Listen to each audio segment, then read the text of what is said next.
nos da la posibilidad de compartir con algunos directivos de la empresa esta conversación, si se quiere, informal, pero que nos puede permitir también llegar a algún tipo de iniciativas que, bueno, veremos cómo resultan, ¿no? Yo creo mucho en el hacer, es decir, en echar la bola a rodar.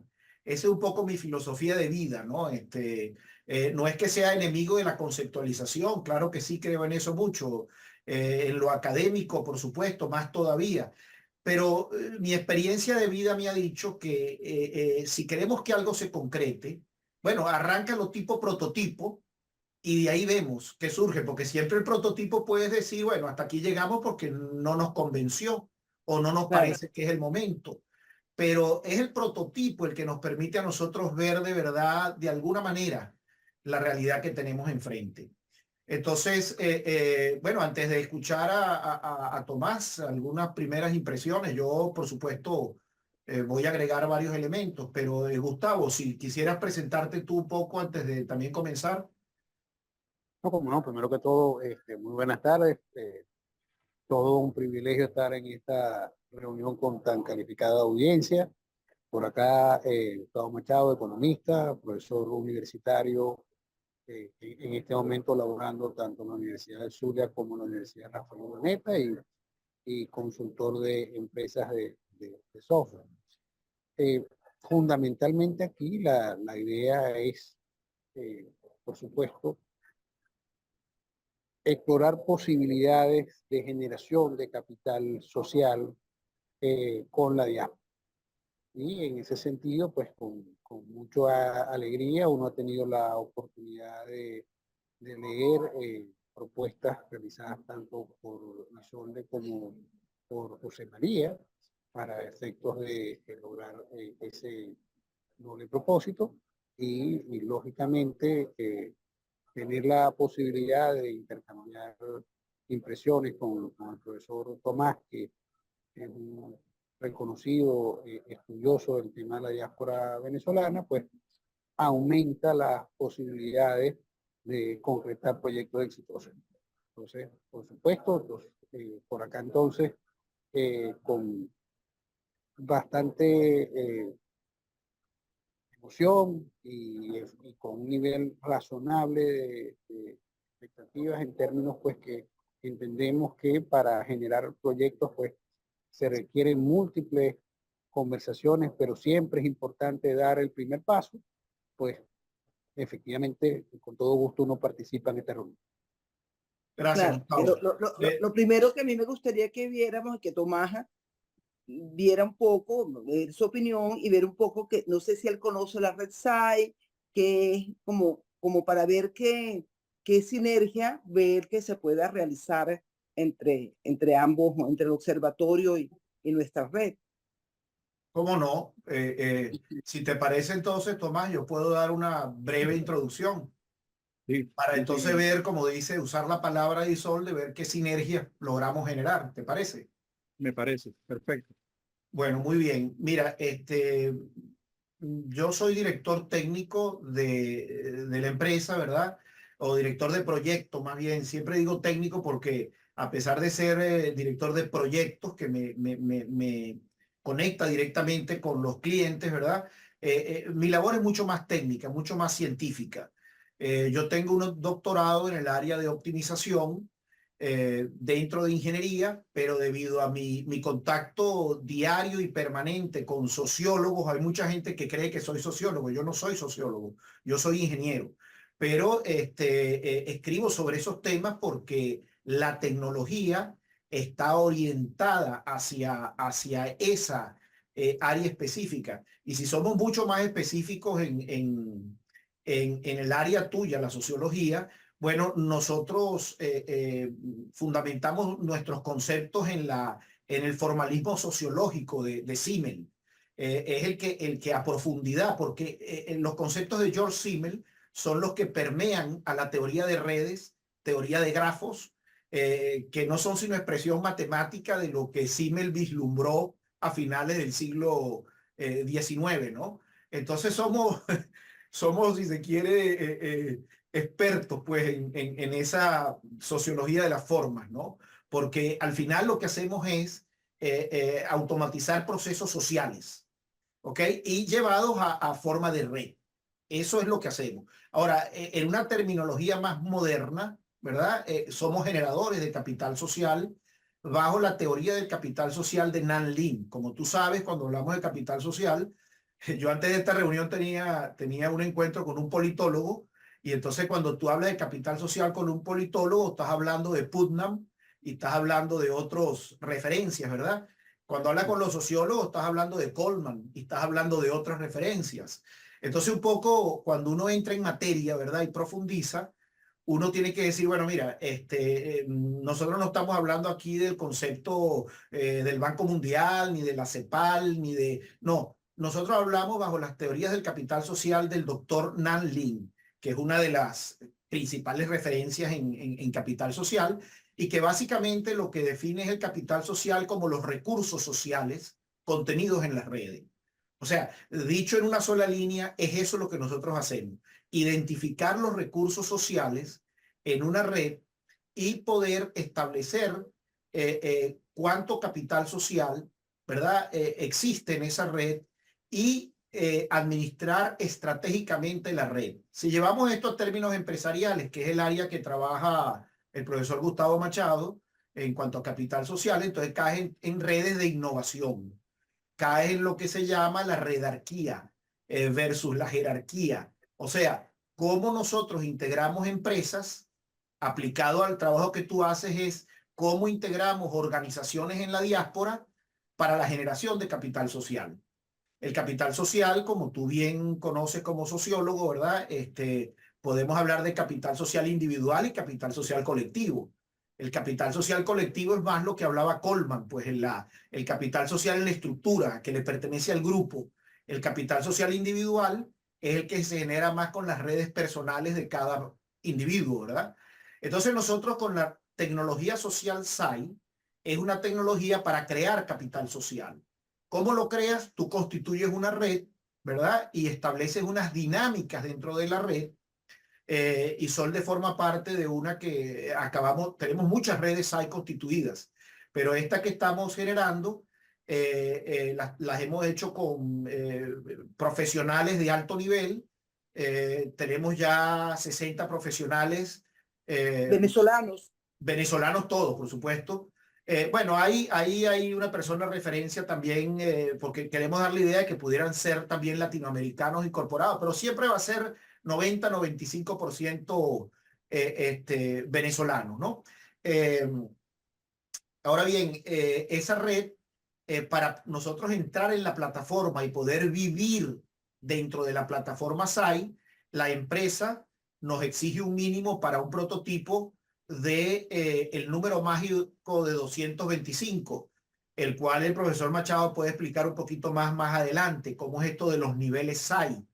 Pero el primer nivel, ¿verdad? La red SAI crece en potencias de 15, por eso toda red SAI arranca con una raíz de 15 a la 0, ¿verdad? Es decir, una persona. Tomás Páez dice, yo voy a constituir una red. Y luego la primera fase en la creación de la red es 15 a la 1. Es decir, ahora hay 15 fundadores. Esa etapa ya la cumplió la red donde está Isolde. Y están ahora trabajando en el nivel 2, que es 15 al cuadrado. O sea, ahí está el 225 al cual tienes que llegar. Como con esta red que estamos creando es una especie de demostración, ¿verdad? No hemos hablado de pago, no hemos hablado de cobro, no hemos hablado de nada de eso, sino que la gente experimente. Esta es una política que estamos haciendo hacia América Latina, donde el concepto de capital social pues está en formación, por decirlo en términos positivos, ¿no? Tú sabes que Chile, Argentina, México y yo diría Brasil, Colombia algo, sus universidades hablan de capital social. La Universidad de los Andes tiene un esfuerzo más o menos, ahí va algunos profesores. No sé en realidad en la Central de Venezuela cuánto se haya trabajado en el área de sociología específicamente. Sí conozco un par de profesores que han trabajado en el área de politología, capital social, Hablaba esta mañana con un muchacho que trabaja para una organización internacional que me contactó. Él es sociólogo, para hablar del tema, pues. Están haciendo un trabajo en la parroquia La Vega en Caracas y quería un poco de asesoría y, cómo no, con mucho gusto, sobre todo de bibliografía, ¿no? En fin, pudiéramos hablar mucho, pero prefiero dejarlo hasta aquí, con estas breves pinceladas, para luego profundizar en los temas que tú quisieras que profundicemos en este primer encuentro. No sé si quieres agregar algo, Isolde. No, no, me parece bien porque no sé, yo creo que Tomás, no sé si conocía la Red Side. No, Creo que es su no, primer no. encuentro. Primero, bueno, primero gracias, de verdad, por este encuentro. A ver, yo quiero un poco explicar cuál es el propósito del observatorio y cómo venimos trabajando.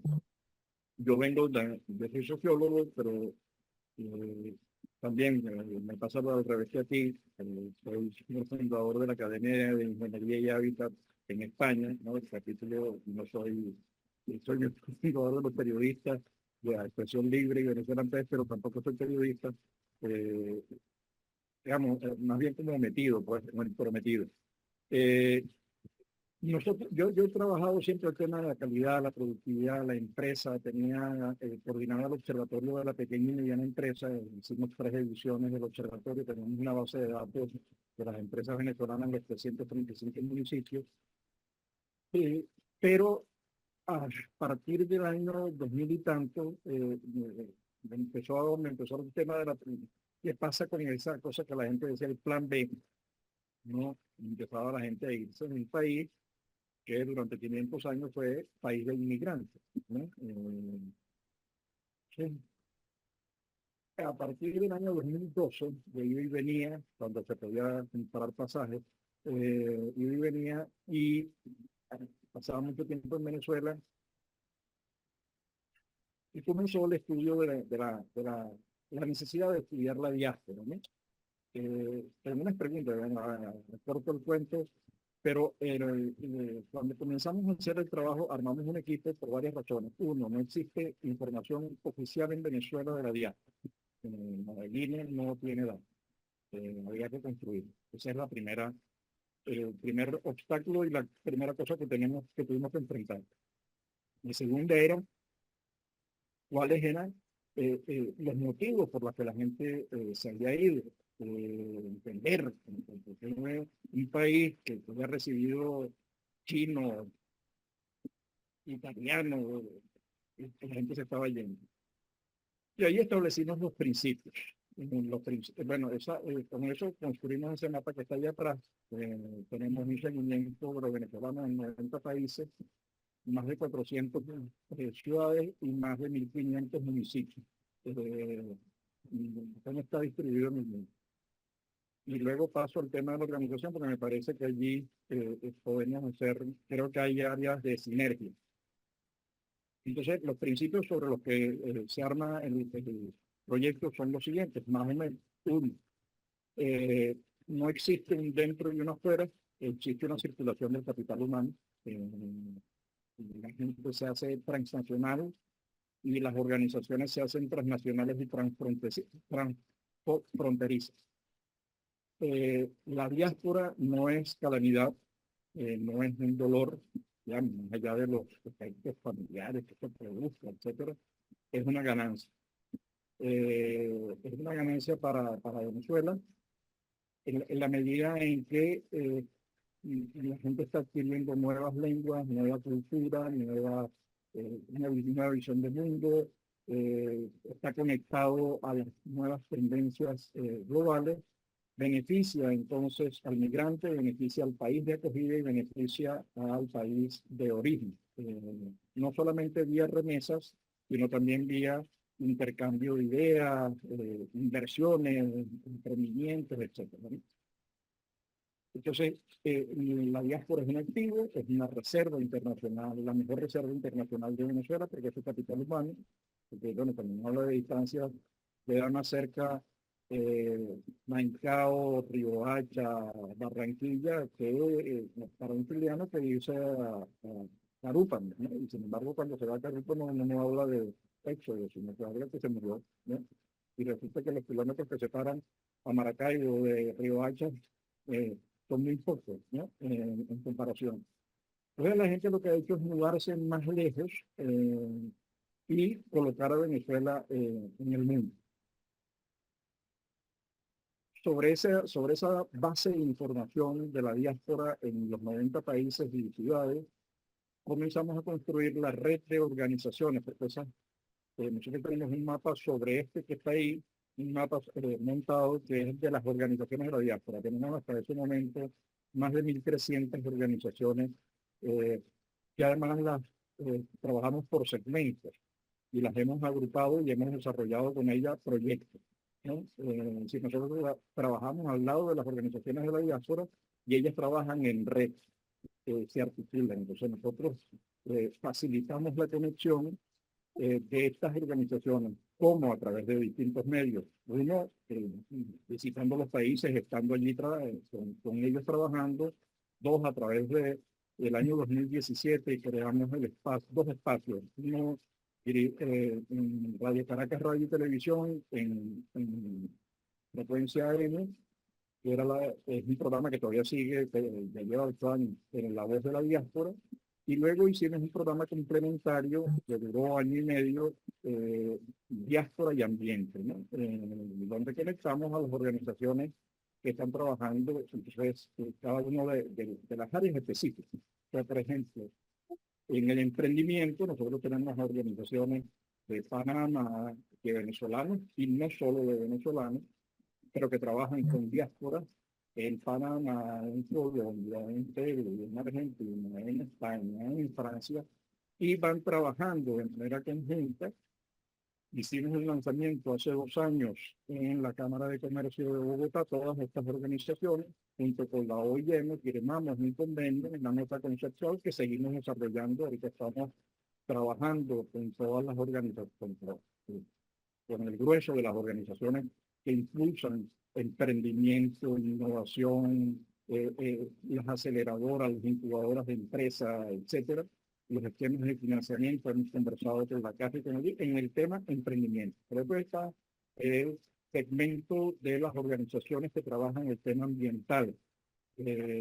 Va desde los concursos de vídeos que se están haciendo, ya vamos para el tercero, que lo están haciendo las organizaciones, no nosotros, las organizaciones que trabajan en este tema. Entonces nosotros conectamos a la gente que trabaja el tema ambiental en Venezuela y fuera de Venezuela, porque ese es otro principio. Venezuela es una nueva geografía.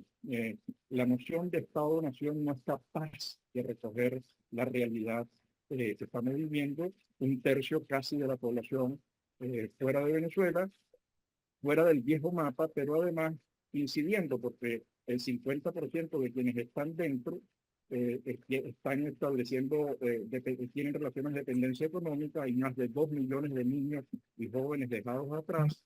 Todavía no se ha cuantificado el tema de los mayores dejados atrás. Bueno, que eso es todo un problema en un país con pensiones que son insignificantes. Entonces, vamos organizando, conectando a las organizaciones que trabajan en temas específicos. Primero se conocen, intercambian experiencias. Por ejemplo, el segmento de las organizaciones que trabajan ayuda humanitaria. Entonces, bueno, la ayuda humanitaria tiene un límite. Primero los recursos y después tú no puedes dar comida todos los días. Hay que crear mecanismos que le permitan a la gente invertir o desarrollar trabajo autónomo o emprender. Y lo hemos hecho entonces con el mundo de la cultura, con el mundo de la salud mental, con el mundo de la salud. Entonces sentamos a las organizaciones de médicos venezolanos en todo el mundo, en donde hay mucha potencia. Se conectan, hablan, conversan, discuten, plantean. Entonces vamos estableciendo alianzas y hemos, de esas más de 1.300 organizaciones que tenemos mapeadas y georreferenciadas, hemos venido trabajando con no menos de 350, 400 organizaciones, unas mejor que otras, en algunos casos como en el de la libertad de expresión y los periodistas se ha avanzado muchísimo con notas conceptuales conjuntas con la OIM y con el Refugees Organization, que es el programa de Naciones Unidas para la diáspora venezolana. Entonces, bueno, ese es el trabajo, pensando, y ese es el inicio, el propósito inicial del trabajo, y ahorita es el resultado, pensando en la estrategia de gobernanza de la vida. Con esto voy cerrando. En 1936, Venezuela desarrolló, bajo el gobierno de López Contreras, y digamos ya todas las élites políticas, económicas, intelectuales, hablaban de la necesidad de la inmigración en 1936. Se crea entonces la ley de extranjería, eran dos leyes, y luego se crea el ITI, el Instituto Técnico de Inmigración y Colonización, y el montón de colonias. Muchas de ellas no funcionaron porque, bueno, eso requería inversiones de las que el país no atendió, ¿no? En los temas de salud. Venía atendiéndolo, pero no al ritmo al que creció la migración. En este momento, casi 100 años después, necesitamos una política alterna, que es la estrategia de gobernanza de la diáspora. Es decir, una institucionalidad que no puede ser ni siquiera semejante a aquella que se creó en 1936, que tiene que ser descentralizada, conectada globalmente con estas organizaciones y estas redes que han construido estas organizaciones, que van prefigurando, que han forjado lo que es el sendero que debe transitar la estrategia de gobernanza. Entonces tenemos 11, 12 sectores organizados, repito, unos mejor que otros, unos más acabados que otros, unos más potentes que otros, va desde los derechos cívicos y políticos, pasando por la ayuda humanitaria, todas las organizaciones que en Colombia, que en todo el mundo están trabajando estos temas. Y recientemente hemos hecho dos grandes estudios. Uno primero que actualiza el primer, y hasta ahora que yo conozco, estudio global de la diáspora, que es el que hicimos nosotros. No es que no hay muchos estudios de la diáspora, ¿no? Hay estudios regionales, locales, puntuales, pero el primer estudio global que se hizo entre 2013 y 2015, que fue publicado en 2015, es el que hicimos nosotros en el observatorio, y ese observatorio viene haciendo un seguimiento sistemático de la diáspora. Ya nosotros no hablamos, cuando me preguntan cuántos venezolanos hay en Colombia, le digo que la gente no migra a Colombia, la gente migra a Cali, a Medellín, a Cúcuta, a Riohacha, a Barranquilla, o Argentina no migra en el caso de Buenos Aires, migra a Buenos Aires, que es el gran Buenos Aires, porque es por el nivel de concentración. Entonces, bueno, ese es el trabajo que nosotros hacemos, y trabajamos siempre con organizaciones dentro del viejo mapa. Es decir, nosotros tenemos acuerdos con la Cámara de Industriales de Carabobo y la Universidad de Carabobo. Acabamos de firmar un acuerdo con la Universidad Central de Venezuela, impulsando varias iniciativas. Ya tenemos incluso un proyecto con la Universidad de Valladolid, y otro próximo con la Universidad de La Laguna, con recursos provenientes de la cooperación internacional. Tenemos acuerdos con la Universidad del Zulia. Hace unos cuantos días, un par de semanas, hicimos un taller sobre lo que es la estrategia de gobernanza desde los municipios y las regiones, porque la gente migra hacia regiones, pero migra desde regiones. Es decir, en el estado Zulia no migra todos de Maracaibo, a lo mejor dentro de Maracaibo, dentro del Gran Maracaibo migran de San Francisco, o en la gran capital migran más de, no sé, Chacao, San Antonio de los Altos. Entonces eso tiene consecuencias locales de mucho interés, que hasta ahora no se ha medido, y lo hicimos nosotros en ese estudio que presentamos. Y el segundo estudio que presentamos ayer, lo habíamos terminado en enero, febrero, es el de las organizaciones. Las organizaciones, cómo fortalecer las capacidades de esas organizaciones y de esas redes, que son organizaciones fundamentalmente pequeñas y medianas. Siempre me juego con nuestra experiencia previa de el Observatorio de la PYME. Estos son micro, pequeñas y medianas organizaciones que necesitan trabajar en red para poder funcionar, digamos, porque difícilmente puedan cumplir las 12, 13 funciones que tiene toda organización si no establece alianzas y crea redes. Paro hasta aquí porque esa es la idea. Conversar. Muy bien, muchísimas gracias por tu presentación, muy ilustrativa y nos deja con claridad una noción de lo que ustedes hacen, ¿no? Yo tengo algunas preguntas o comentarios, pero no sé, Isolde, ¿tú quieres agregar algo? No, bueno, veo tan interesante esa organización que él está haciendo, que las compara con las pymes. Me recuerda mucho lo que estamos nosotros, que era la idea de proponerle a Tomás, ¿no? Fíjate, yo propuse o sea que Tomás me conoce por mi trayectoria, antes de cuando estaba en Fomento, que manejamos un programa de cadenas de valor, Naciones Unidas, pero yo manejé todo el programa de seguridad social, como te comenté una vez, y teníamos ya creado y creamos inclusive en otros países, asesoramos a Colombia, asesoramos en los fondos de pensiones. Desde aquí, parece mentira, Venezuela no lo tenía y nosotros asesorábamos.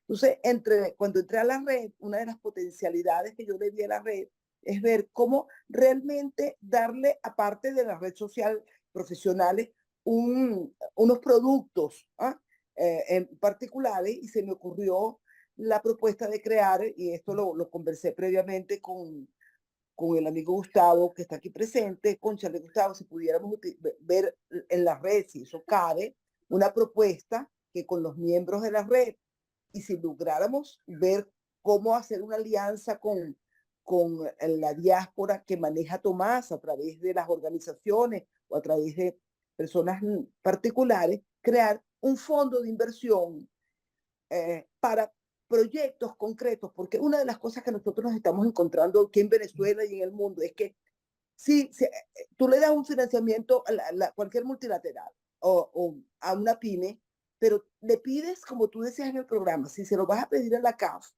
y es una ONG, tiene que tener 4 años de experiencia, tiene que saber de marco lógico, tiene que montar un proyecto que alguien tiene que, y sale tan costoso, y no hay realmente un mecanismo.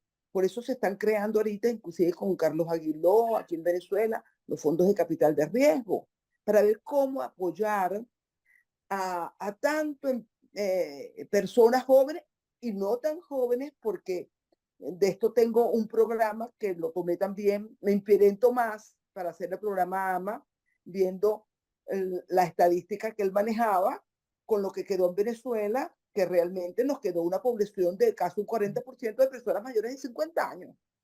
Entonces, de ahí viene el adulto mayor activo.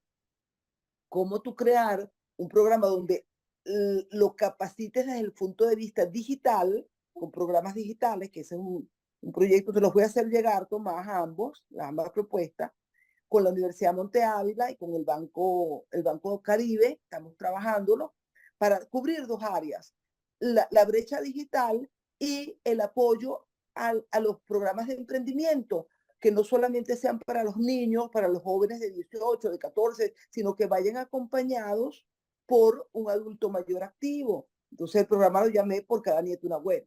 Entonces, en ese pensamiento, y lo he trabajado también mucho con Nubia, porque cómo nosotros podemos hacer un fondo que no tenga su base jurídica en Venezuela para que cree confianza, un fondo de inversión que realmente lo que permita es prestar financiamiento a proyectos innovadores, a, a inversiones, o sea, como un fondo de ahorro, inversión, que ahí le iríamos buscando cuáles serían los propósitos. En un primer momento yo pensé, bueno, en proyectos de innovación en materia agro, en materia de innovación, en materia, fíjate, para Venezuela había pensado por una oportunidad de inversión que hay muy grande en inversiones inmobiliarias, porque aquí hay tanto inmueble abandonado que es de la gente que se fue y que son mayores,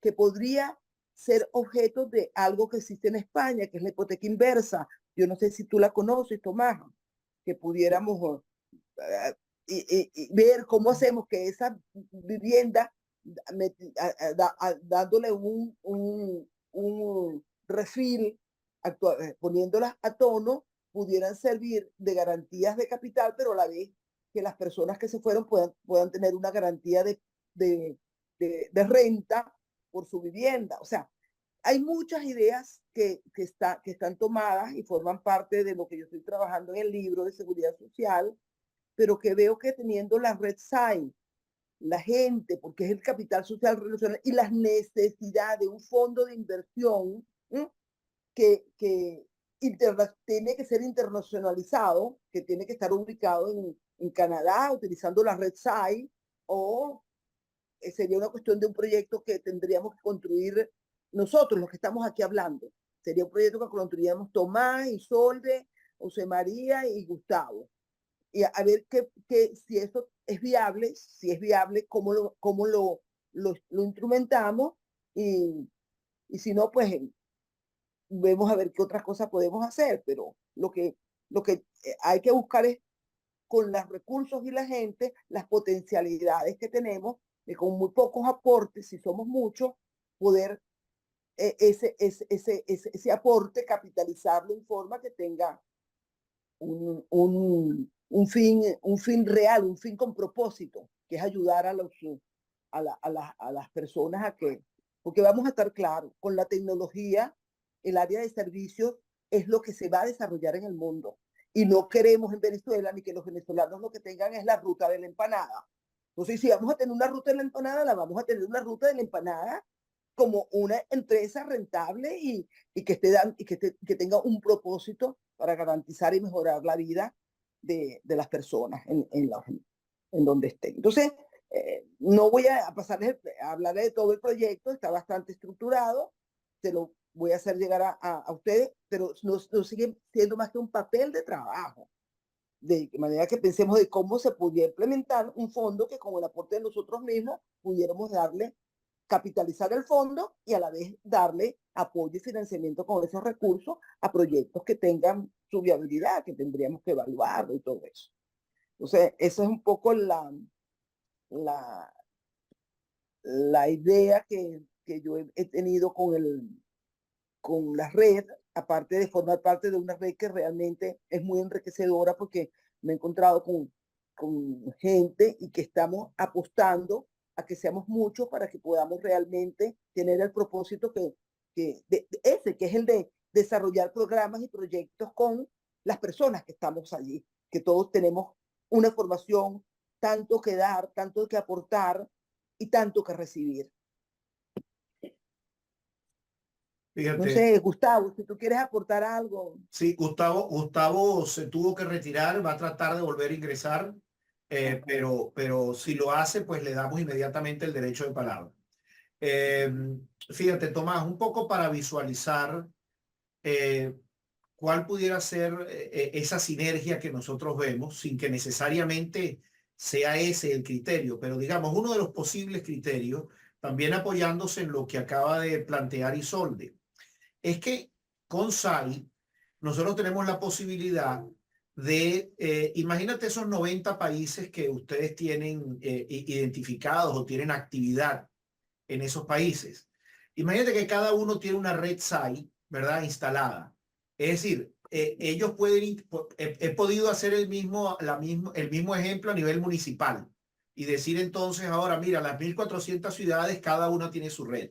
Pero entonces, ¿dónde entra vamos a decir, la maravilla tecnológica? En que si nosotros tenemos 90 redes distintas y nos reunimos aquí en este momento, ustedes me van a decir a mí, bueno, mira, vamos a conectar las 90 redes digitalmente y vamos a hacer un análisis estadístico sobre las redes. Entonces hacemos lo que se llama un SAI universal y unimos a los 90. No la estás uniendo físicamente. Es sencillamente un ejercicio digital que estás haciendo en el cual te va a decir a ti ahora todas las estadísticas necesarias de esa red. Cuando te digo estadísticas, vamos a pensar en un área llamada el análisis de redes sociales, mejor conocido como Social Network Analysis, SNA, que es la que te permite a ti, a cualquier red, sacar toda la información estadística que se te pueda ocurrir, pues. O sea, esto ya está inventado, es cuestión de tener la implementación. Entonces nosotros diríamos, bueno, mira, aquí estamos viendo las 90 redes, ¿verdad? Unidas todas en un SAI universal. Ahí empiezan ya las limitaciones tecnológicas de algunas tecnologías, no de SAI, que es decir, bueno, mire, ¿y qué pasa si eso te suma 1 millón de personas? Para nosotros no hay ningún problema. Nosotros tenemos en estos momentos una base de datos con 25 millones de venezolanos que reacciona en fracciones de segundo.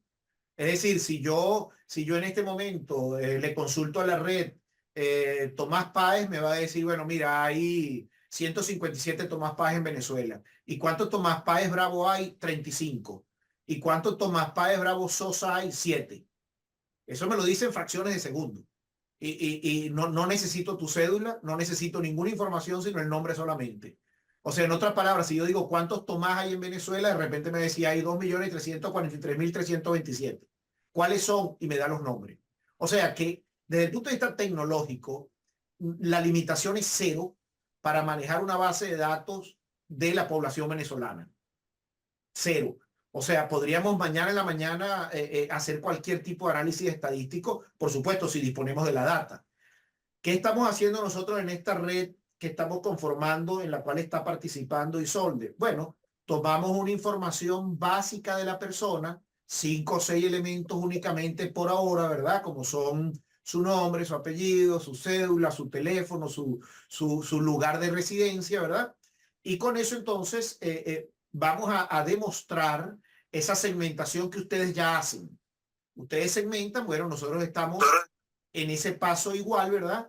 Estamos constituyendo ahorita grupos de interés, cuestiones que ustedes ya tienen constituido, ¿verdad? Esas son las áreas que tú hablas de 12, 13 áreas, ¿verdad? Eso ellos lo van a empezar a experimentar. Pero en lo que lleguemos a 225 van a experimentar qué pasa si todos estamos hablando y queremos hablar, porque el tráfico de la red lo dirige el administrador. Vamos a suponer entonces al ejemplo del observatorio. Quiere mandar un mensaje Tomás Páez al 1 millón de personas que tiene, lo mandas de inmediato. Por cualquier vía, teléfono perolito, para que le llegue por mensaje, le llega por mensaje. Lo quiere mandar por WhatsApp, le llega por WhatsApp. Lo quiere mandar por correo, le llega por correo. ¿Cuántos correos? Bueno, 20.000 correos al mismo tiempo. Es decir, no hay limitación, por supuesto. Esto tiene una expresión en costo. Por supuesto que sí, porque si tú mandas correos masivos a través de muchas herramientas que hay disponibles para eso, eso tiene un costo. Si tú mandas mensajes masivos, eso tiene un costo. Pero nosotros tenemos acuerdos con organizaciones, ¿verdad?, que nos permiten reducir esos costos a lo mínimo, ¿verdad? Y en la medida en que la red se hace más grande, hay economías de escala, por supuesto, ¿verdad? Entonces nosotros podemos fácilmente decir que la red de Tomás, que en estos momentos estará integrada, no sé, vamos a decir cualquier número, 1 millón de personas. Bueno, se segmenta como tú quieras, se maneja como redes separadas si tú quieres, el día que quieres la manejas como una sola red. En el fondo, ¿qué estamos buscando, Tomás? Y con esto cierro la idea. Y por eso nos llama mucho la atención el proyecto de Isolde, porque nosotros no somos una red sencillamente desde el punto de vista de conectar nodos. No, somos una red generadora de capital social. O sea, en otras palabras, si yo estoy hablando de grupos empresariales, ¿verdad? Instalan una red site porque quieren iniciar un proceso de innovación abierta. Entonces tú vas a medir el proceso de innovación a través del capital social que acumules en la red. Eso se mide. Hay indicadores de ese capital social. Entonces, si no estamos hablando de un esfuerzo económico, si no estamos hablando, como me decía este muchacho que les hablaba esta mañana de una organización internacional haciendo un trabajo en La Vega, bueno, entonces de repente ahí el proyecto es que están instalando una cancha de básquet, ¿verdad? O un proyecto que estamos nosotros apoyando en Ciudad Guayana, que es la construcción de la Catedral de Ciudad Guayana. Bueno, con el párroco de Ciudad Guayana, de la Catedral de Ciudad Guayana, queremos que sea esta una catedral verdaderamente integrada a la comunidad. Es decir, que sea la catedral de los guayaneses.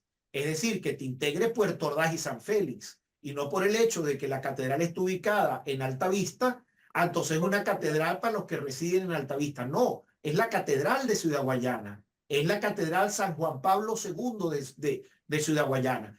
Pero para eso tú tienes que crear capital social. Capital social con las parroquias más deprimidas de San Félix, ni siquiera de Puerto Ordaz. Ahí tienes que integrar a Vista al Sol, ahí tienes que integrar a Chirica, ahí tienes que integrar a las parroquias rurales. ¿Cómo las integras?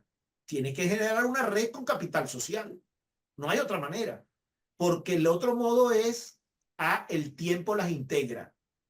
Vamos a hablar de la Catedral de Caracas para seguir con la temática de las catedrales. Bueno, esa no necesita ninguna red. La red ha venido de generación en generación y la Catedral de Caracas es la Catedral de Venezuela. Y todo venezolano siente su catedral. Y más todavía los caraqueños. Pero ese es el tiempo el que ha dado eso. ¿Cómo tú catalizas esos procesos generadores de capital social con tecnología? Y eso es la tecnología social SAI. Es una tecnología para generar capital social. Entonces, en un proyecto como el que plantea Isolde, para tú generar ese fondo de inversiones, pasa por generar primero capital social. Porque si no, ¿por qué voy a participar en ese fondo de inversiones si no hay confianza? Que es una palabra clave en la generación de capital social. Y Como reciprocidad. un club de socios. Y reciprocidad, que es otra palabra clave en capital social. Entonces esos procesos se aceleran. ¿Cómo los aceleras? Bueno, porque existen maneras de generar capital social. Entonces los estás acelerando. Por supuesto, eso es otra temática que no vamos a desarrollar aquí, pero cierro con la idea, Tomás, de que si lo que se quiere es crear una red donde tú estás conectando nodos, ¿verdad? Y no estás buscando la generación de capital social, entonces SAI no entra en esa película porque eso sencillamente es, bueno, darle los teléfonos de todo el mundo a todo el mundo y ya tienes una red. Sí, pero tienes una red generadora de capital social y tu red, ¿cuánto capital social tiene en este momento? Que es la primera pregunta que nosotros hacemos cuando vamos a una comunidad y tú dices, regreso al ejemplo de la cancha deportiva, bueno, de repente esa cancha deportiva lo que sirve es para que los jóvenes se droguen en la noche a partir de las 11 de la noche y toda la madrugada. Entonces, sí, es verdad, es una cancha deportiva, pero no está cumpliendo con el rol que debería cumplir. ¿Por qué? Porque nunca se construyó capital social alrededor de la cancha. O sea, nosotros estamos en la tarea de conformar redes para la creación de capital social. Sin ese elemento, no entramos en la película porque no tenemos pues nuestra distinción. Entonces, cuando apoyamos un proyecto como el que plantea Isolde es, sí, un fondo de inversiones, pero que al mismo tiempo te está trabajando en los posibles proyectos que vas a estar invirtiendo el dinero del fondo, porque está generando capital social, está generando grupos de interés y de tu misma red pueden perfectamente salir proyectos que van a ser financiados por los aportes que están dando los mismos integrantes de la red. Es decir, todo está contenido en un paquete que no quiere decir que después tú no lo abras.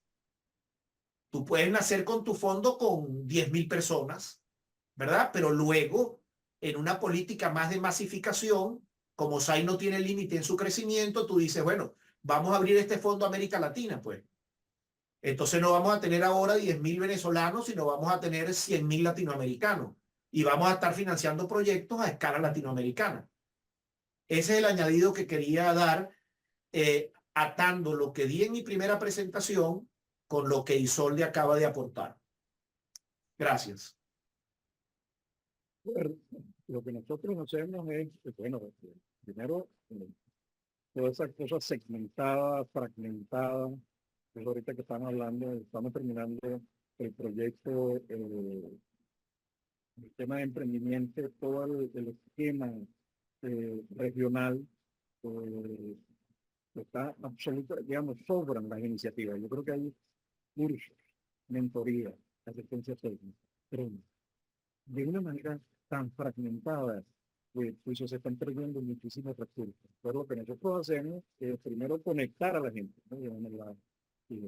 A las organizaciones, sentarlos. Se sientan los que trabajan el tema de emprendimiento, se van conociendo, van construyendo iniciativas y proyectos que culminó, te digo, estuvo el presidente de Fede Cámara en la Cámara de Comercio de Bogotá, 250 personas, con la OIM, la Cámara Colombo-Venezolana, Fede Cámaras metido ahí de plata y cabeza,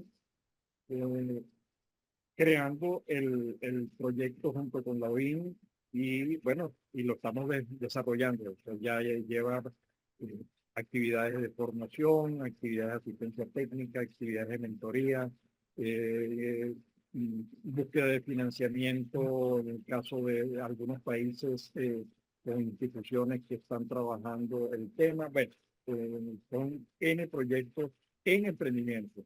Luego lo estamos haciendo en comunicación y libertad de expresión. Presentamos a los comunicadores, van viendo, porque bueno, Venezuela, esos 9 millones de venezolanos que están en este momento en la otra geografía, no hay información, digamos, la diáspora no existe ni para el gobierno ni para muchísima gente. Entonces, cuando Venezuela tenía 7 millones de habitantes en 1960 y algo, tenía 4 periódicos, canales de televisión, universidades y tal, y resulta que esto es más grande que eso que tenía Venezuela, es decir, que hay una actividad que no se está atendiendo.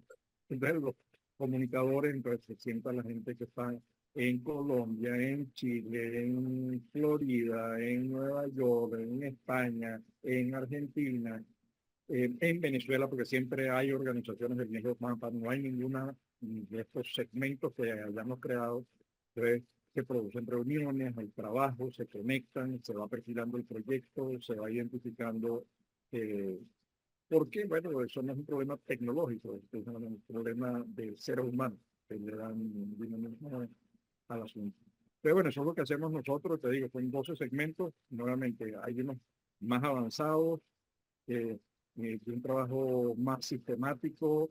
Yo acabo de estar ahorita en Roraima, después estuve en el norte de Colombia, viendo lo que es las políticas de conexión y articulación y de verdad que bueno, los procesos de interiorización conectando a la diáspora con empresas y emprendimientos, Sebrae por un lado, de Bandes por el otro, así que bueno, eso es lo que hacemos, digamos. Yo creo que hay posibilidades de contacto.